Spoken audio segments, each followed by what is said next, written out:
TikTok, he's known as Mr. Prada with more than 8 million followers. Life is a prison. Get me out. But now the social media star has millions following the story of his arrest in the brutal murder of a popular doctor. You were just being detained because you. Alright, so we're gonna figure it out. You're detained. TikTok fame. For some, it's a dream. For others, it's a deadly obsession. Some influencers use the platform to build a following. Others, to lure victims. But one case stands out. Zachary Latham, a TikToker whose online feuds turned into a real-life bloodbath. A deadly fight, a shocking defense, and a courtroom reaction no one saw coming. Let's dive into the TikTok killers who took things too far. That woman is 19-year-old Anniah Womac. She had a single gunshot wound to her abdomen. The TikTok trend was supposed to be harmless, just a quick video, a few laughs, and a viral moment. But on October 8, 2023, in Jacksonville, Florida, what started as a social media stunt ended with a young woman bleeding out in a hospital. Mariah Clayton, 20 years old, stood in front of a camera, a rifle in her hands. Behind her, 19-year-old Anniah Womac laughed, waiting for their next take. But in a split second, the joke turned deadly. The rifle discharged. A single bullet tore through Anniah's stomach. Instead of calling 911, Mariah and another friend panicked. They rushed Anniah to the hospital and dropped her off at the emergency entrance. Doctors fought to save her, but just hours later, she was gone. But why was a loaded rifle being used as a TikTok prop in the first place? At first, nobody knew what had happened. The hospital had a young girl dying from a gunshot wound and no explanation. Surveillance footage showed Mariah pulling up and dropping Anniah off inside. When police caught up with Mariah and her boyfriend, at first they said they saw her walking at the side of the road, stumbling. But the officer there that night felt something wasn't adding up in their story. Eventually, the truth came out. When the police confronted Mariah and her boyfriend, they pleaded that it was an accident, that she didn't mean to pull the trigger, but investigators weren't buying it. Why was the gun loaded? Why didn't she call for help? Then came the shocking twist. You were just being detained because you.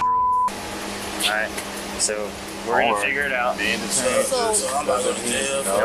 You're detained. The rifle belonged to Mariah's boyfriend, a convicted felon who wasn't even supposed to have a gun. He claimed he left it unloaded, but somehow a bullet ended up in the chamber. Anniah's family demanded justice. To them, this wasn't just an accident. It was recklessness that cost their daughter her life. Would the court agree? In court, the prosecution painted her as reckless and irresponsible. She played with a deadly weapon, ignored basic safety, and ran when things went wrong. The defense pleaded for leniency, arguing it was a mistake, not a murder. They pointed out that Mariah had no history of violence. This was one moment of bad judgment with devastating consequences. For Anniah's family, no excuse could bring their daughter back. They sat in the courtroom, hearts broken, waiting for the moment they'd been dreading. Would Mariah walk free? After months of legal battles, the verdict was in. Mariah Clayton was sentenced to 5 years in prison, a far cry from the 30 years she could have faced. But to Anniah's grieving family, it still wasn't enough. Mariah sobbed as the judge read her sentence, shoulders shaking, reality sinking in. She had gone from TikTok star to convicted felon in a matter of seconds. Anniah's mother, her voice trembling with grief, told reporters, "She gets to come home one day. My daughter never will." The courtroom was heavy with emotion. Mariah Clayton stood still, with no emotion as the reality of her sentence sank in. The life she once knew, her friends, her freedom, her future, was gone. The moment the judge handed down the sentence, she closed her eyes and whispered, 5 years, that's all. Why you did this to me? Why you took my baby from me? Outside the courthouse, Anniah's family and friends held each other, some in tears, others shaking their heads in disbelief. To them, Mariah's punishment was nothing compared to the hole left in their lives. A life had been taken, and no sentence could ever make up for that. A social media stunt turned tragic mistake left one young woman dead and another behind bars. But in the next case, there was no mistake, only horror. A teenager recorded her final moments on TikTok, without realizing her killer was waiting in the next room. With more violent crime in the city of Atlanta involving young people. Right now, a 16-year-old girl is dead following a shooting at the Hyatt Hotel downtown. Atlanta police telling us they responded to the Hyatt Regency Hotel just after midnight this morning and found the girl with a gunshot wound in the hotel lobby. She later died at the hospital. It was supposed to be a night of fun, music, dancing, and a TikTok video to capture the moment. But what was meant to be a normal post turned into something terrifying. 16-year-old Kicia Williams hit record, smiling into the camera, swaying to the music inside a hotel room. But just seconds later, her expression changed. She stopped mid-dance, looking startled, like someone had entered the room. Then, the video cut off. Moments later, Kicia was dead. December 26, 2020, Atlanta, Georgia. Kilicia's parents thought she was at a chaperoned party with friends, but instead, she had been taken to a hotel without their knowledge. Her final TikTok video was recorded at the Hyatt Regency in downtown Atlanta. What happened next was unclear at first, but by 12:30 a.m., Kicia was found collapsed in the hotel lobby, bleeding from a gunshot wound to the chest. Hotel staff called 911, but by the time paramedics arrived, it was too late. Police quickly uncovered a disturbing truth.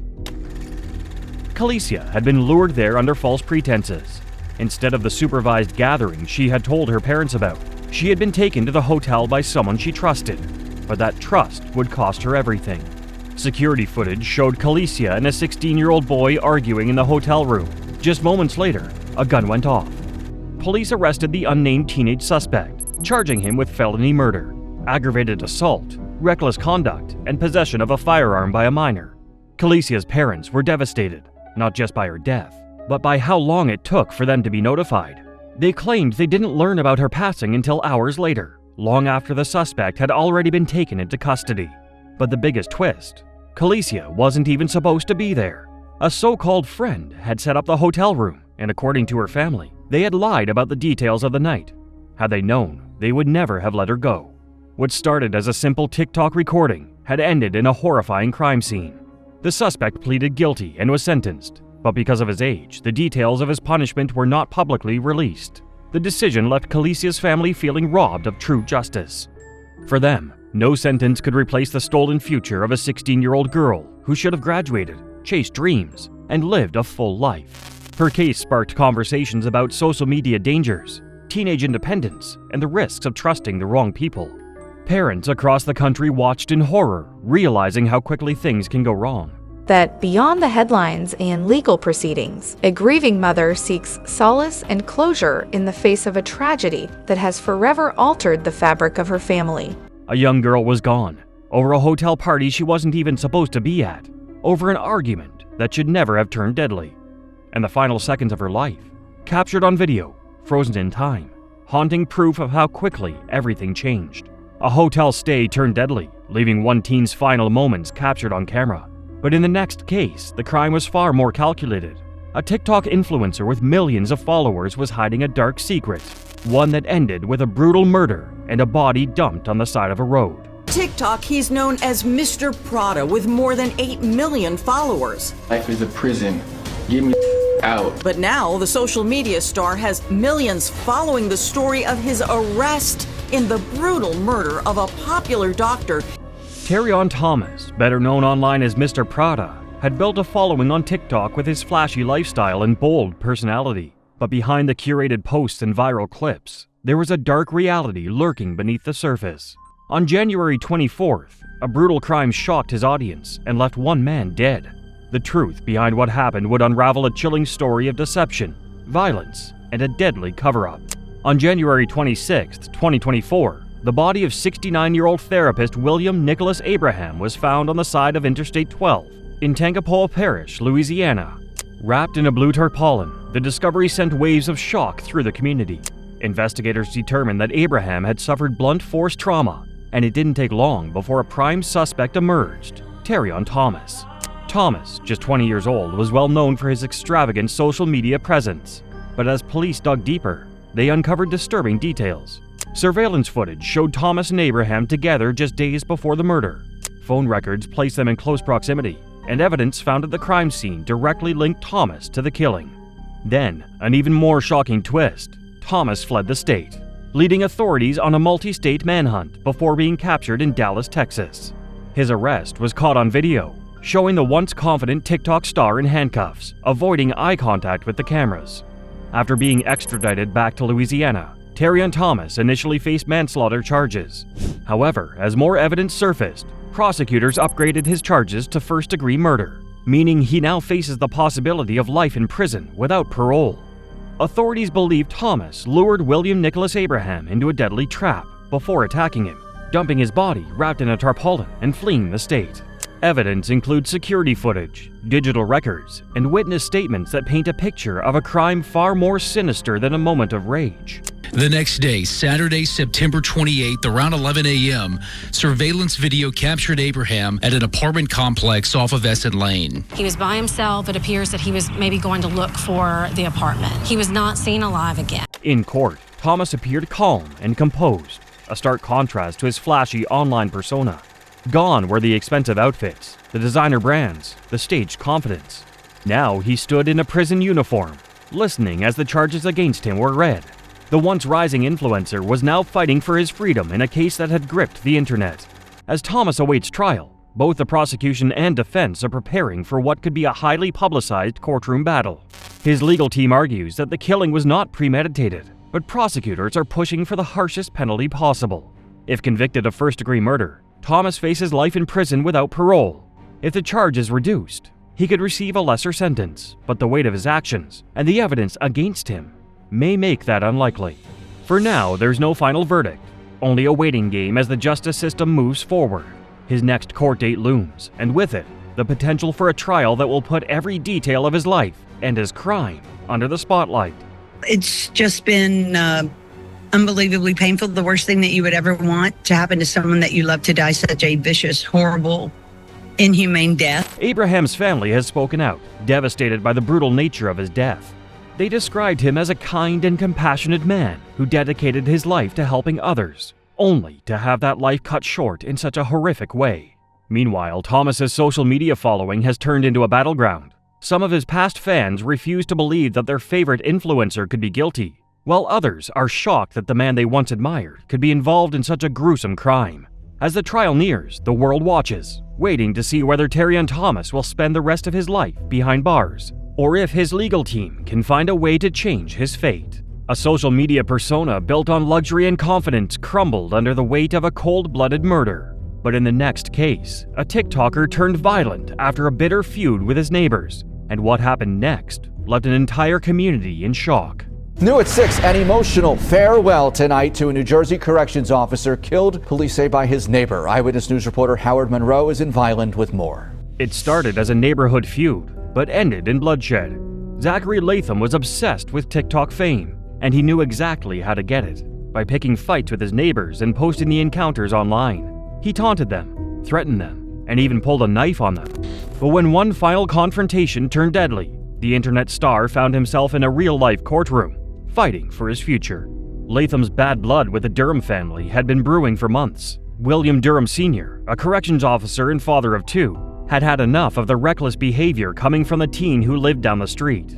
Zachary, just 18 years old, craved attention. His TikToks were filled with dangerous stunts, reckless driving, and arguments with his neighbors. And he wasn't just posting for fun. He wanted to go viral. He constantly harassed the Durhams, filming their reactions and mocking them in videos. But his actions weren't just online. He repeatedly provoked the family in real life, even brandishing a weapon in past altercations. One night, the tension finally exploded. After yet another heated argument, Zachary lured the Durhams to his house. Armed with knives, he stabbed William Durham Sr. to death in his own driveway. As the man collapsed, Zachary kept filming, capturing the moment his TikTok content turned into real-life horror. After the Durhams say Latham nearly ran over their son, Dad Timmy Durham confronted Latham in the driveway. The guy he was about to confront went inside the house and retrieved 2 knives and a stun gun. Latham claimed self-defense, saying that the Durhams had stormed his house. But prosecutors painted a much darker picture. They argued that this wasn't a fight, it was a setup. Zachary, they said, had orchestrated the entire thing, knowing that a violent showdown would be the ultimate TikTok clout-chasing stunt. The jury was forced to decide, was this self-defense or a calculated killing? With the evidence stacked against him, Latham was facing serious time. In court, after a long trial, Latham was found not guilty on all accounts. For the Durham family, it wasn't enough. They had lost a husband and father, and Zachary Latham would walk free. His TikTok dreams had cost a man his life, and the internet wasn't forgetting anytime soon. In the courtroom, the Durham family sat in disbelief. The man who had terrorized them, filmed them, and ultimately took a life was getting off with a sentence that felt like a slap on the wrist. William Durham Sr.'s widow broke down in tears, saying their family had warned authorities for months about Zachary's behavior, but no one listened. As for Latham, he showed no remorse, no apologies, no tears. Just the same smug expression he wore in all his TikToks. His thirst for fame had destroyed lives, but in his eyes, he was still the main character. Zachary Latham thought he could turn violence into views, but his TikTok obsession led straight to prison. However, in the next case, social media wasn't just an obsession, it was the motive. A jealous influencer and her mother plotted a deadly ambush that ended in a horrific high-speed crash. Mahek Bukhari found fame on the social media app TikTok. The influencer from Stoke-on-Trent amassed tens of thousands of followers, sharing makeup tutorials, fashion, and dance routines, often alongside her mum Ansreen. A late-night drive, a speeding car, and two young men who had no idea they were heading straight into a trap. Saqib Hussain and Mohammed Hashim Izzajuddin thought they were meeting someone for a private conversation. Instead, they were being hunted. TikTok influencer Mahek Bukhari, her mother Azreen Bukhari, and their accomplices had one goal: to silence Saqib forever. What started as a secret affair had spiraled into a deadly setup. It all began with an affair. Ansreen Bukhari, a married woman, had been in a relationship with 21-year-old Saqib Hussain. When she tried to end things, Saqib refused to let go. He had private photos and videos of her and threatened to expose them. Fearing the scandal would destroy their lives, Ansreen and her daughter Mahek devised a twisted plan. They lured Saqib into a fake meeting, promising to pay him £3,000 to make the problem go away. But the moment he arrived, he knew something was wrong. Instead of a quiet exchange, Saqib and his friend Hashim found themselves being chased down a dark highway at terrifying speeds. Inside the pursuing car was Mahek, her mother, and their accomplices, all determined to make sure Saqib never spoke again. When the Skoda left, it was followed by both cars toward the A46, where it was rammed off the road, splitting in two, killing the young men. The A46 highway became a death trap. Saqib's desperate 999 call captured his final moments. His voice trembled as he begged for help, screaming that they were being chased and that someone was trying to kill them. Seconds later, their car was rammed off the road into a central reservation barrier and a tree. This resulted in the car splitting in two. Saqib and Hashim never stood a chance. Their bodies were found in the wreckage, burned beyond recognition. The killers drove away as if nothing had happened. Investigators pieced together the truth through CCTV, phone records, and that chilling 999 call. Mahek, once a rising social media star, was now seen as a ruthless killer. Mahek Bukhari was sentenced to life in prison with a minimum of 26 years. Ansreen Bukhari received life with a minimum of 31 years. A plan that was supposed to protect their reputation had destroyed everything.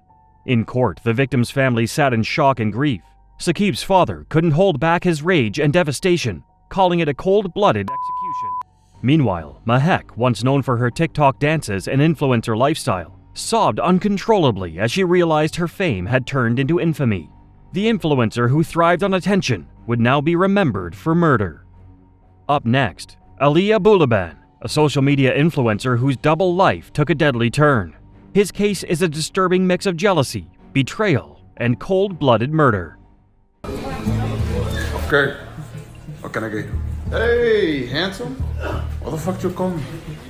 Sorry, man. Aaliyah Abulaban, known online as Jin Kid, was a social media personality who gained a following for his comedic impressions, particularly of characters like Tony Montana from Scarface. While his content brought him internet fame, his personal life unraveled in a series of devastating events. His 5-year-old daughter's iPad, and when he heard his wife and another man talking, he went to her home and shot them both to death. Then, still armed, he picked up his daughter from school. On October 21, 2021, Ali entered the apartment he had previously shared with his estranged wife, Anniah Womac, armed with a handgun. The couple had been experiencing significant marital difficulties, with Anna recently requesting that Ali move out due to ongoing issues in their relationship. In the weeks leading up to the killings, Ali had allegedly installed a spyware device on an iPad left in the apartment, allowing him to eavesdrop on Anna's conversations. According to prosecutors, Anna asked her husband to move out in October of 2021, and he checked into a hotel. A few days later, Ali snuck back into the apartment with the key he allegedly copied to get in and trashed the space while his wife was gone. According to prosecutors, Ali drove to the downtown San Diego high-rise where Anna lived. Surveillance footage later confirmed his entry into the building. Ali entered the apartment using his copy of the keys. Upon finding Anna and Rayburn together, Ali immediately confronted them in a heated altercation. He went back to the apartment with a gun. He reportedly shot Rayburn Barron 3 times at close range, in the neck, cheek, and the back of the head. The details of what transpired next were pieced together by detectives. Ali allegedly shot Rayburn first, firing multiple rounds into his body at close range. He then turned his weapon on Anna, who had attempted to flee or shield herself during the attack. She too was shot multiple times, succumbing to her injuries almost instantly. Prosecutors say just a month before her murder, Anna filed a domestic violence police report against Ali after he allegedly pushed and injured her in front of their daughter. After committing the murders, Ali fled the scene, leaving behind the lifeless bodies of Anna and Rayburn in the bloodied apartment. He drove to his daughter's school, picked her up, and placed her in the car. As he drove, Ali made calls to family members, admitting to what he had done. It was his relatives who contacted law enforcement, prompting a rapid response. Police located Ali later that evening and arrested him without incident. At the time of his apprehension, Ali was in possession of the firearm believed to have been used in the killings. Forensic analysis and witness testimony strengthened the case against him, revealing premeditation and planning rather than a moment of spontaneous rage. Ali was charged with 2 counts of first-degree murder and held without bail. His trial, which began in spring 2024, centered on whether the murders were premeditated, first degree, or a crime of passion, second degree. During the trial, prosecutors described the sequence of events as methodical and deliberate. The prosecution argued that Ali's decision to install the listening device demonstrated a pattern of control and jealousy. They painted a picture of a man consumed by anger and a desire for vengeance, claiming he had ample opportunity to rethink his actions, but instead carried out the murders in cold blood. Because he caught me in a really vulnerable moment, I was literally so upset in the elevator. He knew I was upset. The defense countered by portraying the crime as a heat-of-the-moment act, arguing that Ali's emotional state had been exacerbated by untreated mental health and substance issues. They claimed that discovering Anna and Rayburn together pushed Ali into a state of blind rage, leading to a crime of passion rather than premeditation. Jurors, however, sided with the prosecution, concluding that the evidence showed Ali planned and executed the murders with intent. On May 29, 2024, they returned a guilty verdict on 2 counts of first-degree murder, with special circumstances for multiple killings. In the Superior Court of the State of California, in and for the County of San Diego. After the verdict, Rayburn Barron's sister, Jordana, expressed that while nothing could bring her brother and Anna back, the decision ensured Ali could no longer harm anyone else. In September 2024, San Diego Superior Court Judge Jeffrey Frazier sentenced Ali to 2 consecutive terms of 25 years to life, plus an additional 50 years for a firearms enhancement. Judge Frazier criticized Ali's lack of genuine remorse, describing him as a selfish person destined to die in prison. The judge also drew parallels between Ali's online persona and his real-life actions, suggesting that Ali's cold-blooded demeanor mirrored the character he often portrayed in his videos. With all the abuse, if I had not... As the sister of murder victim Anniah Womac started her victim impact statement in court. During the sentencing hearing, several of Anna's and Rayburn's loved ones addressed the court, voicing their pain and anger. Anna's sister denounced Ali for breaking his promise to care for Anna, instead subjecting her to a life of misery. Rayburn's sister also expressed her hatred towards Ali. None of this is your fault. Your mom loved you so much, and I love you so much. In the end, the judge sentenced Abulaban to the maximum. Ali also spoke, pleading for leniency and citing untreated mental health and substance issues at the time of the killings. He apologized to his daughter for his actions and expressed hope that he could one day reunite with her, though Judge Frazier dismissed these pleas, asserting that justice required Ali to face the consequences of his actions. Despite Ali's apologies and claims of regret, the court upheld the life sentence, ensuring he will spend the rest of his days behind bars. Up next, Donovan Holt, a case that exposes the deadly consequences of unchecked anger and violence. His story is another chilling reminder of how quickly lives can be destroyed. For months after her daughter died, Jamie Dickerson was angry. Despite what officials first concluded, Jamie says, on July 29, 2023, 29-year-old April Holt was found unresponsive in her home under troubling circumstances. Her mother, Jamie Dickerson, was shocked to learn that April had been hospitalized following what was reported as an attempt to take her own life. According to April's husband, 33-year-old Donovan Holt, he discovered her unconscious in the shower with a bag tied around her head. Despite medical efforts, April passed away from her injuries on July 31st. She knew there was more to the story. I'm frustrated. I've always thought that the justice system was meant to fight for the innocent. Following April's death, Jamie began to question the official narrative. She knew that just 2 weeks prior, April had asked Donovan for a divorce. It wasn't the first time April had tried to leave the marriage, though she had always ended up staying. Jamie also knew how much her daughter cherished her role as a mother to her 2 children, and how excited she had been about her future. During a visit to the hospital, Jamie noticed details on April's body that suggested foul play, convincing her that April had been the victim of a homicide. And I've almost felt like they fought for the suspect. Jamie's daughter, April Holt, died last July at her apartment on Cane Ridge Parkway in Antioch. Despite Jamie's concerns, the medical examiner ruled April's death as complications from suffocation and concluded it was an attempt on her life. Jamie refused to accept this conclusion, driven by a gut feeling that something was being overlooked. Determined to uncover the truth, she began contacting the district attorney and police department relentlessly. She also joined the Community Review Board, a police advisory group, to press for answers. Police found her with a bag tightly tied around her head, and in November, medical examiners classified her death as a suicide. 4 months later, the Community Review Board disclosed that Donovan's fingerprints had been found on the plastic bag and the tape around April's neck. Despite this, investigators argued there wasn't enough evidence to charge him, leaving Jamie devastated but undeterred. Refusing to accept what she saw as a failure of justice, Jamie turned to social media, especially TikTok, to share April's story and voice her suspicion that her daughter had been murdered. Her raw and emotional posts gained traction, with many people sympathizing with her plight and wanting answers. I talked to her an hour and a half before. She texted me an hour and a half before she was found dead. Perfectly fine. I texted her the night before. When a court order barred Jamie from publicly discussing the case, it only strengthened her resolve. Unable to speak openly, she began posting videos with tape covering her mouth, a visual representation of how she felt silenced by the legal system. These silent yet powerful videos went viral, sparking widespread outrage. The haunting imagery resonated with viewers, who flooded her comment sections with messages of support and demands for accountability. Perfectly fine. She was meeting me at church the next day. Nothing led to signs of suicide. Jamie believed April's husband, Donovan Holt. As Jamie's videos circulated across platforms, they fueled a growing movement of people determined to bring attention to April's case. Social media users began sharing the posts, creating hashtags, and tagging local news outlets and public officials. Influencers and true crime content creators picked up the story, amplifying it to a larger audience. The public outcry pressured authorities to re-examine the evidence and reignited momentum for justice. If your spirit is telling you this isn't right, go with it.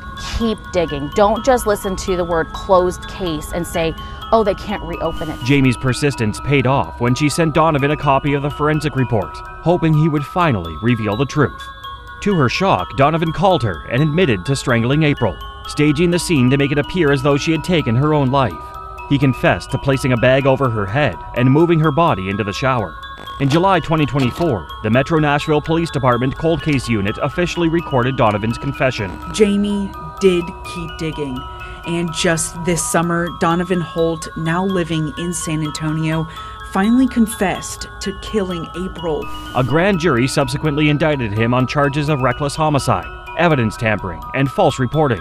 Donovan, who was arrested in Texas, was extradited to Nashville, Tennessee, where April had died. He was held at the Davidson County Jail on a $75,000 bond. And why there's not first-degree murder. April's spirit still lives close to her mother's heart. On the back of it, it has ALH for April Lynn Holt. In the aftermath, Jamie channeled her grief into action. She launched efforts to create the Grieve With Me Center in memory of April, aiming to support others who lost loved ones. In a GoFundMe campaign to raise funds for the center, Jamie described her vision as a space for comfort and healing, offering grief resource classes, youth support groups, art therapy, and grief camps. Her mission is to ensure that families like hers have the resources and support they need to navigate unimaginable loss. April Holt's tragic death exposed a deeply unsettling betrayal within her own family, but the next case takes us to an even darker chapter of familial violence. Trey Cesler, a young man whose shocking actions against his loved ones left an entire community in disbelief. So, after watching Welcome to the NHK and learning about the NEET, which are people that are not in employment education. Trey Eric Cesler launched his YouTube channel, Mr. Anime, in September 2006, where he gained a following by posting reviews of various anime television series. On another channel, Lenscap Productions, he created skits. In these videos, Trey would often display his growing collection of weapons, hinting at a fascination with violence and danger. He became known for his online persona, but it was in April 2012 that things took a darker turn. Trey informed his followers that he would be taking a 2 to 3 week break from posting, telling them that Mr. Anime was planning something. At the time, many fans assumed he was simply stepping away for a short hiatus, unaware of the chilling plans Trey was about to carry out. Oh, how you doing, everyone? It's Mr. Anime. Or you can call me Trey. You can call me the guy that does the video game reviews, or you can call me the guy that does all the gun stuff now. On March 19, 2012, Trey began his violent spree in his family's home in Waller, Texas. Early in the afternoon, Trey lured his mother, 45-year-old Rhonda, into the garage. In a brutal act, he shot her 4 times in the head at point-blank range. Trey then moved inside the house where his brother, 20-year-old Mark, was. Without hesitation, he shot Mark as well. Trey's father, 52-year-old Lawton, had been asleep when the gunshots rang out. All the gun stuff now. Yeah, according to police in Texas, this guy studied murder before becoming a mass killer. When Lawton woke up, disoriented and alarmed, he was shot by his son at close range. After killing his entire immediate family, Trey wrote disturbing messages around the house, including one that read, "I love my mom, dad, and brother. God forgive me because I cannot forgive myself." Everybody was scared about if it was going to happen or not. Everybody's paranoid. Family members were at the home today collecting sentimental items. Investigators say besides the gore... Despite the violence, Trey wasn't finished. He loaded his black Ford Mustang with a rifle and hundreds of rounds of ammunition, then drove to Waller High School, his alma mater. There he parked his car and sat in the lot for a while, contemplating his next move. However, rather than carrying out the mass shooting he had planned, Trey eventually drove to a friend's house. By the time he arrived, the bodies of his parents had been discovered, and Trey was apprehended by law enforcement at around 9:30 p.m. the same day. Houston and Texas. Here's the home. Police say Cesler also admitted killing animals, shooting at closed businesses and schools in the middle of night, also setting fires, and he had plans to... Crime scene investigators who examined the Cesler family home described it as a war zone. The scene was filled with blood, with large pools of it staining the floors and splattered on the walls. Furniture was overturned and broken items were scattered throughout the rooms, as if the house had been torn apart in the violent struggle.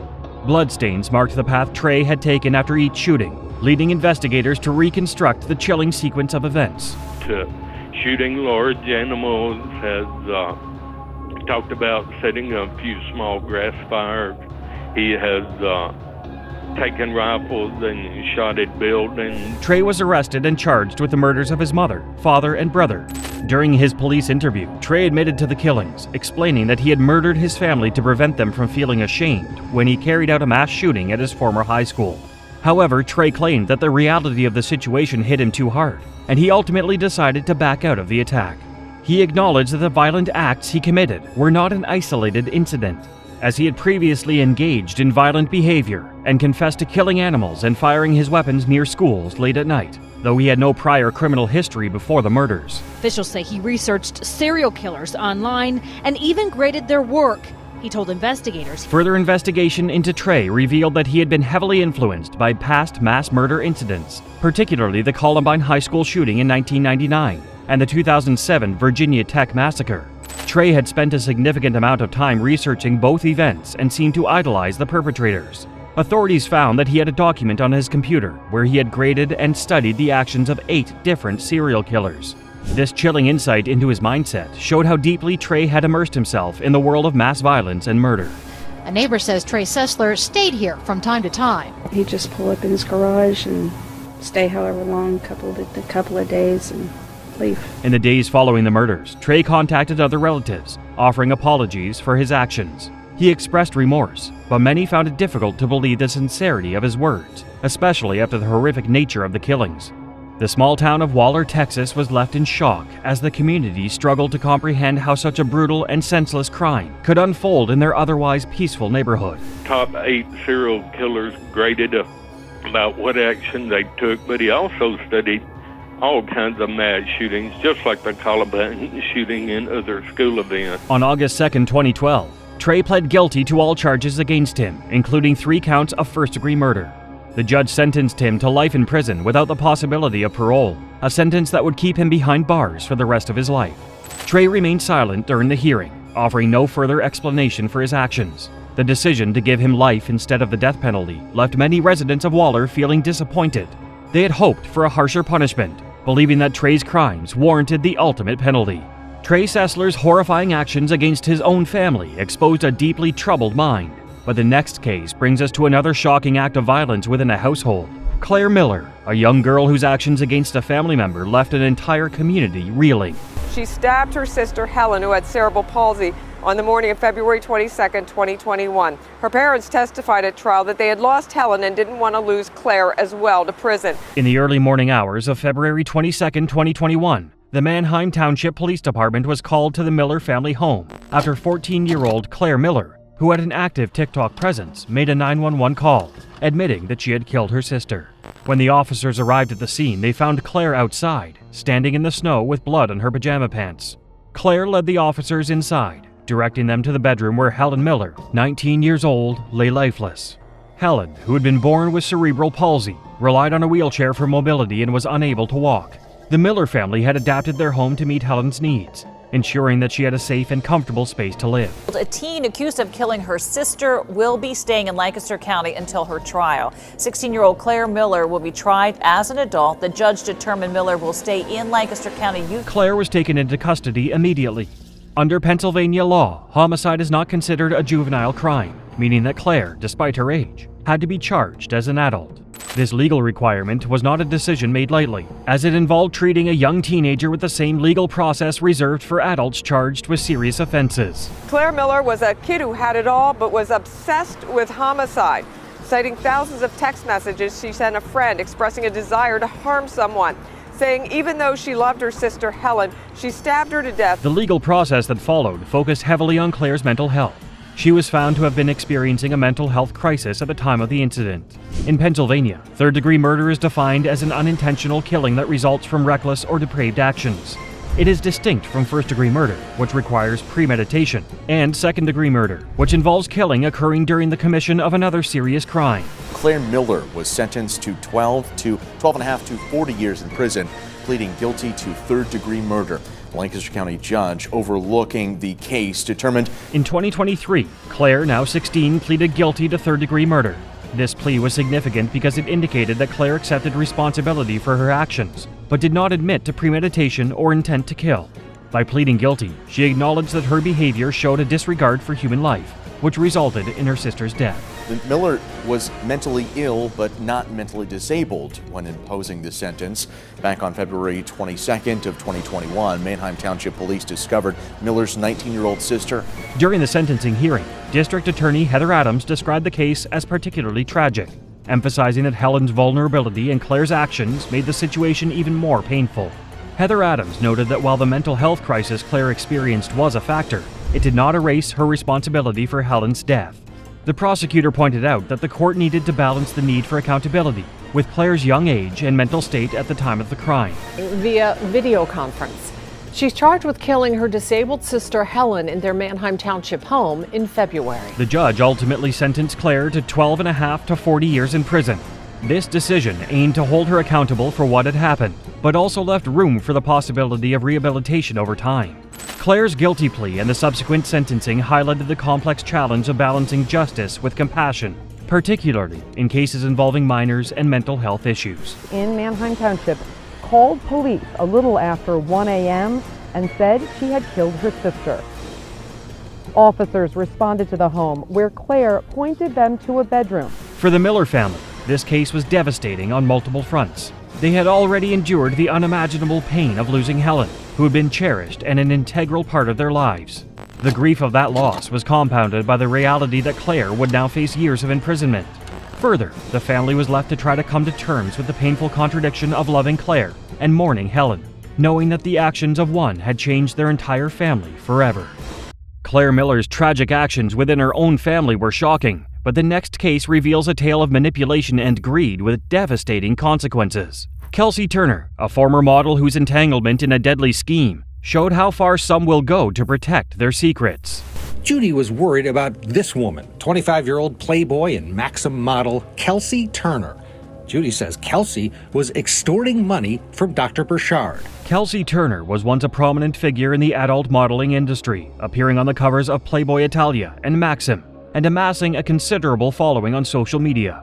She spent her time between Salinas, California and Las Vegas, Nevada, working to build her career. However, as the modeling industry proved to be highly unpredictable, opportunities began to dry up, and Turner faced significant financial struggles. By this point, she was also a single mother. Burchard had a history of helping others and engaging with young, attractive girls he met online, like Kelsey. That's according to his friend, who did not want to be identified. In the late 2010s, Turner entered a financial agreement with Dr. Thomas Burchard, a 71-year-old child psychiatrist. Over several years, Burchard provided her with over $750,000, covering expenses like her car insurance and the rent for her Las Vegas home. According to Judy Earp, Burchard's fiancée, many people asked for the doctor's help, but Kelsey was different. Judy claimed that Kelsey had often requested money under the guise of needing it for her son's medication or other emergencies. Judy Earp, his girlfriend of 17 years, was back at their home in California and sensed the doctor was in trouble. By early 2019, Judy, who suspected that Burchard was experiencing the early stages of dementia, urged him to end the relationship. Burchard agreed and planned to confront Turner on March 1, 2019, to tell her he would no longer provide financial support. He never returned from that trip. Maybe I ought to just come home on the next flight. Judy Earp reported Burchard missing, prompting an investigation. On March 7th, police discovered Burchard's abandoned Mercedes-Benz in the Las Vegas desert. Inside, they found blood, gloves, and a baseball bat. The trunk contained a body wrapped in bedsheets, identified as Dr. Burchard through a credit card found at the scene. During the autopsy, the medical examiner concluded that Burchard had died from blunt force trauma, ruling his death a homicide. Repeatedly that these are not, the kind of people you want to be associating with. Detectives interviewed Judy, who shared details about Burchard's plans to cut ties with Kelsey. When they searched Kelsey's home, they found evidence of blood and an attempt to clean up the scene. Using cell phone data, authorities tracked Kelsey and her roommates, Diana Pina and John Kennison, to the Rio Hotel. By the time officers arrived, the three were gone. Were living and where investigators believe Dr. Burchard was murdered. Kelsey's roommate, Diana Pena, told a grand jury that Kennison attacked Dr. Burchard with a baseball bat. The investigation took a key turn when Burchard's journal was found, containing entries about accusations Kelsey made against him involving inappropriate images of children. Despite these allegations, no evidence of such material was found on Burchard's electronic devices. Judy stated that the accusations had deeply troubled Burchard due to his professional background. Kelsey's roommate, Diana Pena, pleaded guilty to accessory to murder and is expected to testify at their trials. Kelsey, Diana, and John were eventually located. Fingerprints from Burchard's car matched those of Diana and John. Diana admitted to police that Kelsey had been upset when she learned Burchard planned to cut her off financially. She said Kelsey had ordered John to confront Burchard, which led to John fatally hitting him with a baseball bat. John then drove Burchard's car with the body in the trunk and abandoned it in the desert. It looks like she received an own recognizance release, so she's getting some pretty preferential treatment here, and it's going to be interesting to see if the jury thinks, in fact, she could be the bad person in this. Diana Pena agreed to a plea deal for being an accessory to murder and was sentenced to 3 years of probation. John Kennison pled guilty to murder and received an 18 to 45-year prison sentence in 2022. Kelsey Turner took an Alford plea, acknowledging the strength of the evidence against her without admitting guilt. She was sentenced to 10 to 25 years in prison and will be eligible for parole when she is 36 years old in 2029. During her court proceedings, Kelsey Turner's behavior drew attention, as she was often seen smiling and posing for the cameras, which many found surprising given the serious charges she faced. 3.75 years that she has already spent incarcerated, and still shows no sign of rehabilitation. While some interpreted her actions as an attempt to appear confident or maintain composure, others saw them as evidence of indifference to the crime and its consequences. Currently, Kelsey Turner is serving her sentence at the Florence McClure Women's Correctional Center in Nevada. If you thought Kelsey Turner's case was shocking, prepare yourself for an even more unsettling story. Samantha Wohlford's actions blurred the line between betrayal and violence in ways that few could have predicted. Everything he could to keep the family financially afloat. He was working 2 jobs. She was not working. Ernest Ernie Ibarra Jr. and Samantha Wohlford began dating in 2008, quickly forming a bond that Ernie believed would last a lifetime. Samantha, who had given birth to twins at 19 with her high school boyfriend, seemed to be a perfect match for Ernie, and their relationship grew stronger as they added to their family. In 2011, they welcomed a second set of twins, followed by another child in 2013. By then, their household had grown to a total of 7, and Ernie worked tirelessly to provide for his wife and children, taking on 2 jobs, one at a bat manufacturing company during the day, and another at Little Caesars in the evenings. Hey YouTubers! Today a lot of shit pissed me off, so you guys get to listen to it. His dad's not having a whole lot to do with this pregnancy, and that sucks. As Ernie balanced work and family life, Samantha turned to social media to help make ends meet. She started a YouTube channel, sharing stories about her life, her parenting experiences, and her aspirations. Through her channel, Samantha spoke candidly about the challenges of being a young mother of 5 and showcased her interests and personality. It was her only focus, and her family was really left to the wayside. What do you think of me making YouTube videos? Well, While Samantha's content began to build her online following, Ernie's family noticed that she was changing. Ernie's sister, Abigail, began to fear that Samantha's focus on her channel was taking a toll on her family responsibilities. Abigail observed that Samantha was spending more time creating content and seeking online attention, and less time caring for her children. This shift in priorities caused friction between Samantha and Ernie, who preferred to keep a low profile and avoid the attention that Samantha craved. Oh yeah, I forgot about him. Because you got that fucking iPad in your hand. Where? At least you're paying attention. But only because of this fucking hilarious ass episode. Their relationship was further strained by issues of trust and jealousy. Ernie's passion for gaming became a point of contention when Samantha discovered that Ernie's online avatar had married a female character. This incident angered Samantha, who felt that Ernie had not yet given her the commitment of an engagement ring, despite their 5 children and years of partnership. Despite these challenges, Ernie proposed to Samantha in 2014, and the couple tried to move forward. The assailants that provides a new clue. Did you hear him say anything else besides what you told us? they said that it was because of his dad. And Because of his dad? Yeah. Okay. However, on February 20th, 2015, everything changed. Samantha called her mother, Rosie, in a panic, claiming that intruders had broken into their home, taken Ernie, and bound her. Rosie, deeply concerned, called her sister Ginger, who rushed to Samantha and Ernie's house. Ginger found Samantha tied up and restrained, and the scene was unsettling, with signs of forced entry and a damaged front door indicating a struggle. It had just happened to be my mom. I think you know exactly who did this. I think the story's made up about your daddy, his daddy, and stuff like that. Emergency responders treated Samantha at the scene before she was taken to the Titus County Sheriff Department for questioning. Samantha told detectives that she and Ernie were asleep when the break-in occurred shortly after 1 a.m. She claimed that the intruders barged into their bedroom, one holding a knife to her throat while another dragged Ernie away. Samantha said that during this chaotic moment, she was brought downstairs and the men taunted her by striking Ernie in the face with a gun. After the intruders left, Samantha managed to free herself and call her mother for help. Okay, see, I knew. You know, Sam, you know I'm not here lying to you. You know I know. The only other thing I know, I don't even know, I know. Okay. Detectives pressed Samantha for descriptions of the intruders, but she said they were all wearing black clothing and masks, preventing her from identifying them. Samantha did acknowledge that she and Ernie had a difficult past, including an arrest in 2014 for alleged domestic violence, but she insisted that things had been improving between them since then. There's more happening here and that they need to dive deeper. What did you say when he said he's going to take care of that problem? I just laughed at him. I thought he was joking.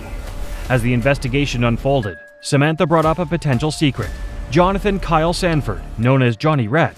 She claimed that she had shared details of Ernie's alleged harm with Johnny, who might have taken it as a reason to intervene. Sanford, a former inmate with a history of criminal activity, was brought in for questioning. He admitted to being involved in the plot to harm Ernie, revealing that he had recruited 2 accomplices, Octavius Lamar Rhymes and Jose Antonio Ponce, to carry out the plan. She had previously described that there were 3 of them, so I think law enforcement believed that there was at least one more person involved. Police also apprehend Octavius Lamar Rhymes. Sanford confessed that he, Rhymes, and Ponce had ambushed Ernie and taken him to a secluded area in Camp County, Texas. There, they shot Ernie in the head, leaving his body in a remote spot. Investigators discovered evidence of communication between Samantha and Rhymes, including text messages outlining the plot to eliminate Ernie. Samantha, Sanford, Rhymes, and Ponce were all arrested and charged with aggravated kidnapping and murder. Oh, you know, Sam, you know I'm not here lying to you. You know I know.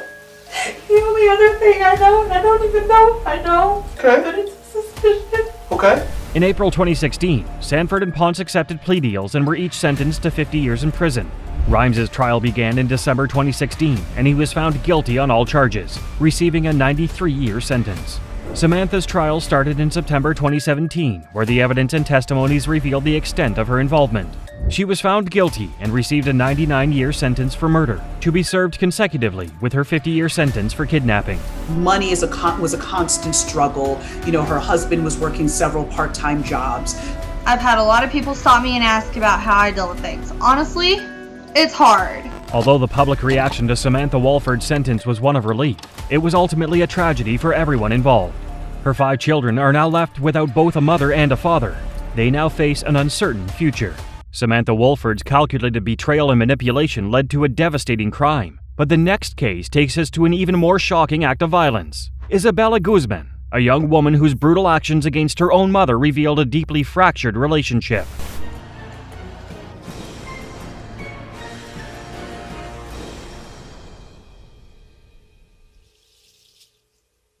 In 2013, in the quiet suburban community of Aurora, Colorado, 18-year-old Isabella Guzman, a seemingly ordinary teenager, murdered her mother, Yeonmi Hoi, in a horrific act of violence that left even seasoned investigators stunned.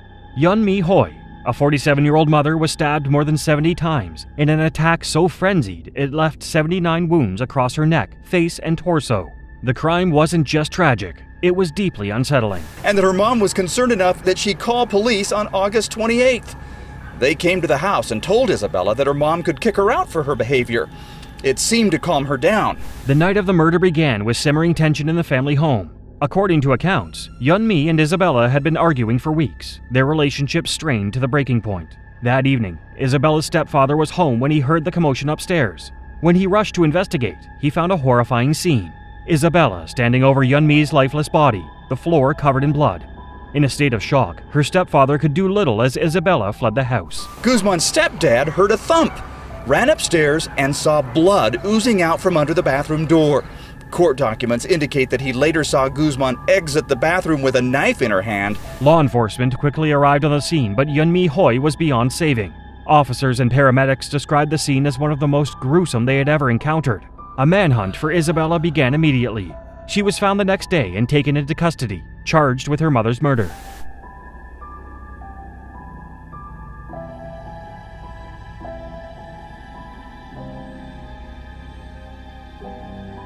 As the details of the case unfolded, the story took an even darker and more complex turn. In the months leading up to the murder, Isabella had been battling severe mental health issues. During her trial, court-appointed doctors revealed that Isabella had been diagnosed with schizophrenia, a condition that had warped her perception of reality for years. At the time of the attack, Isabella believed her mother was not Yeonmi, but a figure from her delusions named Cecilia. In her mind, she was on a mission to kill Cecilia to save the world from some imagined catastrophe. The defense presented a chilling piece of evidence to support Isabella's delusional state. A threatening letter Isabella had sent to her mother before the murder. It read, "You will pay," but was addressed to Cecilia. This bizarre detail painted a picture of a young woman trapped in a dangerous spiral of paranoia and confusion. Her erratic behavior during court hearings only deepened the unease. At times, she appeared detached, staring blankly into the cameras, her expression unnervingly calm for someone accused of such a heinous crime. The 18-year-old smirked at the camera as she stood up and walked to the defense table this afternoon, her arms and legs shackled. After the judge read the complaint against her, she looked over. Both prosecutors and the defense agreed on one thing. Isabella was incapable of distinguishing right from wrong at the time of the murder. The court accepted her plea of not guilty by reason of insanity, Instead of prison, Isabella was committed to a state psychiatric hospital, where she would remain until deemed no longer a danger to herself or the public, a period that could span years or even her entire lifetime. I was abused at home by my family for many years.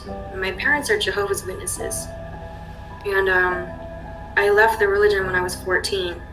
For Isabella, the years that followed became a journey of reckoning and recovery. 7 years after her sentencing, she broke her silence in an interview with CBS News' Rick Salinger. Speaking with a calm demeanor, Isabella expressed her desire to rejoin society. She admitted that she had not been herself the night of the murder and credited medication and therapy with helping her regain her sense of reality. He asked me if I wanted to go in there and look through to get some clothing, so I did. The other patient left, and he went in there and shut the door behind him. In the interview, she also shared a more personal side of her story. Isabella claimed her struggles began long before the crime, pointing to years of emotional turmoil and harm within her family. She described feeling increasingly isolated after choosing to step away from the Jehovah's Witness faith as a teenager, a decision that created a rift with her family. According to Isabella, the lack of understanding and support at home only deepened her mental health struggles, leaving her vulnerable to the delusions that would ultimately drive her to violence. As of now, Isabella remains under the care of the state, her future uncertain. The actions of these Tik Tok killers shatter lives and expose the dark side of social media fame. Their courtroom reactions, a mix of shock, regret, and cold indifference. But this is just the beginning. The next video on screen uncovers more unbelievable cases where criminals face justice in ways no one expected. Keep watching.